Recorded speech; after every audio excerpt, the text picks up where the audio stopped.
మహాశివరాత్రి పండుగ సందర్భంగా ఆదోని మండలం హొసల్లి గ్రామం దగ్గరలో వెలిసినటువంటి హరిశ్చంద్రారెడ్డి నగర్లో స్వయంభూ మహాగణపతి, స్వయంభూ మహాసోమేశ్వర స్వామి లేదా సోమప్ప స్వామి అంటారు.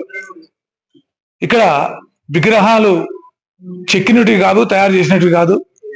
స్వయంభూ మహాగణపతి సాక్షాత్ భూమిలో, అంటే భూమి పూజ చేసేటప్పుడు మంత్రాలయం పీఠాధిపతి వచ్చి ఈ దేవస్థానానికి శంకుస్థాపన కోసం భూమి పూజ చేసినప్పుడు ఆ భూమిలో నుంచి భూమిని తవ్వేటప్పుడు బయటకు వచ్చినటువంటి గణపతి మహాగణపతి, స్వయంభూ గణపతి.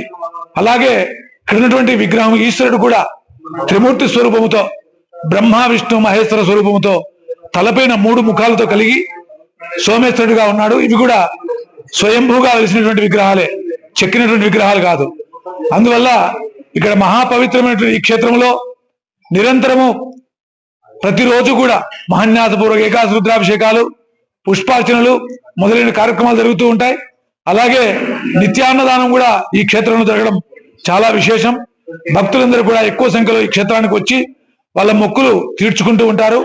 ఈ క్షేత్రంలో ఏదైనా కోరిక కోరుకుంటే తప్పకుండా నెరవేరుతుంది అనేటువంటి విశ్వాసము ఈ చుట్టుపక్కల ఉన్నటువంటి ప్రజలదైతేనేమి, ఆదోని కర్నూలు జిల్లాలో ఉన్నటువంటి చాలా మంది భక్తులు కూడా ఈ దేవస్థానానికి వచ్చి మొక్కులు ముక్కోవడం, మొక్కులు తీరిన తర్వాత మొక్కులు చెల్లించుకోవడం కూడా ఈ దేవస్థానంలో జరుగుతూ ఉంటుంది. కాబట్టి ఇంతటి పవిత్రమైన క్షేత్రంలో ఈ రోజు మహాశివరాత్రి పండుగ సందర్భంగా ఉదయం నుండి కూడా గణపతి పూజ, పుణ్యాహవాచనము, శతరుద్ర అభిషేకము కార్యక్రమం జరిగింది.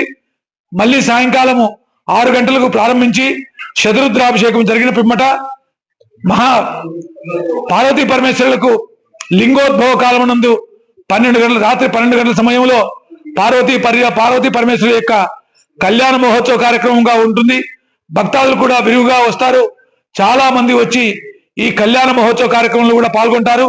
కాబట్టి భక్తాదులందరూ కూడా ఈ శివరాత్రి పండుగ సందర్భంగా జాగరణ చేసినటువంటి భక్తులందరూ కూడా మహాగణపతి సమేత సోమప్ప స్వామి దేవస్థానం వద్దకు వచ్చి పార్వతీ పరమేశ్వర కళ్యాణ మహోత్సవంలో పాల్గొని ఈ సోమప్ప స్వామి యొక్క కృపా కటాక్షంలో పొందవలసిందిగా భక్తులందరినీ కూడా కోరుచున్నాం.